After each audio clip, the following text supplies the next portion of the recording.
Let me ask you something. Have you ever sat in a meeting, a classroom, or even around your own family table and thought to yourself, why is the dumbest, loudest person here the one in charge? Why does the fool rise while the wise remain unheard? Why does the narcissist get crowned while the thoughtful are ignored? If you've ever felt this frustration, you're not alone. It's not just your workplace or your government or your society. It's a pattern that repeats throughout history. A pattern so dark, so consistent, that philosophers from Plato to Nietzsche, from Machiavelli to Bonhoeffer, have all tried to warn us. And the truth is uncomfortable. Being intelligent, wise, or good has rarely been enough to secure power. More often than not, those very qualities push people away from it. The unspoken law of power.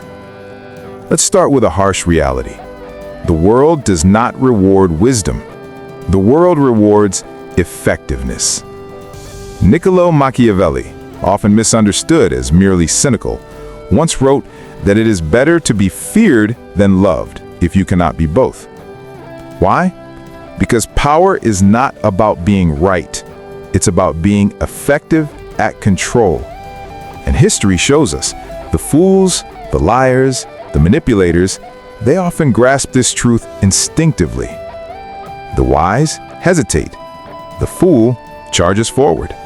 And in the arena of power, hesitation looks like weakness. The curse of awareness. Imagine you're standing on a cliff. You look down and see the jagged rocks. You calculate the risk, the wind, the depth. You hesitate. The fool? He doesn't even see the cliff. He runs. And sometimes he lands safely. Not because of intelligence, but because recklessness itself gives him an advantage. This is what Nietzsche meant when he said, "The great majority of men have no right to opinion, only to instincts." The fool is unburdened by awareness. He acts. He plays the game without ever realizing there's a cost. And the wise? They see too much. They question too much. They feel the weight of morality, of consequences, of history pressing down on them. Their caution, their depth, their very humanity, these become shackles in a system that rewards aggression and noise. History's dark examples. Look back. The Roman Republic fell not because its citizens lacked intelligence, but because the loudest voices, the Caesars, the populists, the reckless, drowned out the thinkers. In Nazi Germany, Dietrich Bonhoeffer, one of the few moral voices, wrote that stupidity is a more dangerous enemy of the good than malice. He saw it firsthand. Intelligent, educated people stood frozen, silenced, while foolish obedience to propaganda built an empire of death. And even today, scroll through your social media feed. Who gets attention? The nuanced thinker, carefully explaining reality, or the loud, simplistic, emotional outrage machine? The pattern repeats again and again. The psychology of why fools rise. Psychologists call it the Dunning-Kruger effect. The less someone knows, the more confident they feel. And in the marketplace of power, confidence is currency. People don't follow the smartest leader, they follow the most certain one. Think about it. When a crisis hits, when the world feels uncertain, do people crave complexity? No, they crave certainty, even if it's false. They crave the man or woman who looks them in the eye and says, "I have the answer," no matter how absurd that answer is. And so, we are seduced. We follow the bold, not the wise. The trap of the wise. But there's another problem. The wise rarely want power. Plato warned about this. In the Republic, he argued that the best rulers are those who do not desire power at all. But the tragedy is, such people almost never get it. Because while they are reflecting, doubting, or even refusing, the fools are already campaigning, already lying, already climbing. Wisdom is heavy, fools are light, and in a world built on speed, the light float to the top.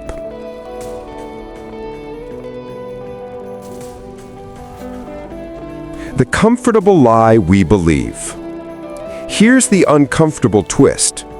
Deep down, society prefers it this way. We say we want honest leaders. We say we want truth. But honesty hurts. Truth is complicated. Wisdom demands responsibility. What we really crave is comfort.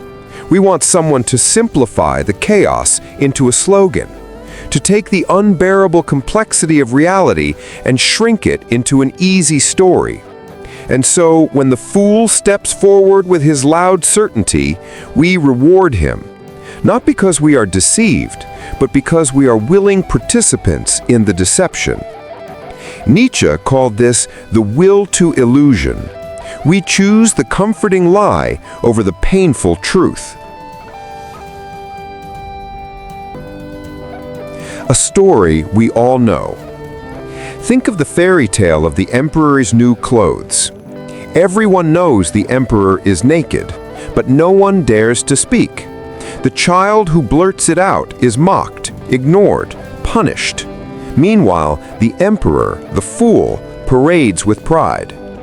This is not just a story, it's our world. From politics to workplaces to relationships, we watch fools strut with confidence, while those who see the truth remain silent, fearful, paralyzed. But does it have to be this way?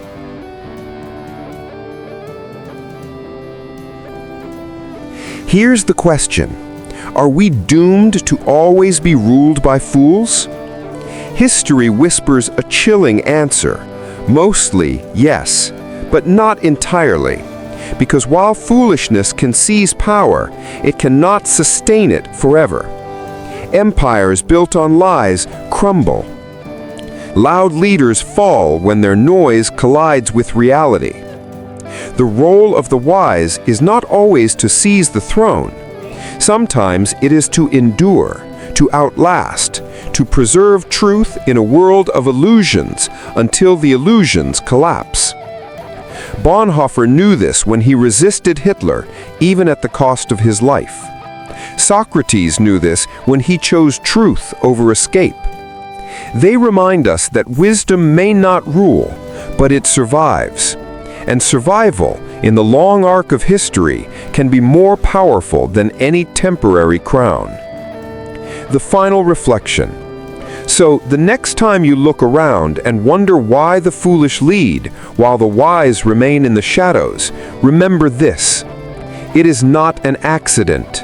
It is a law of human nature, a dark rhythm of history. The fool rises because he is unburdened. The wise fall silent because they see too much. And we, the people, often prefer the lie to the truth. But perhaps the real question isn't, why do fools rule us? The real question is, why do we let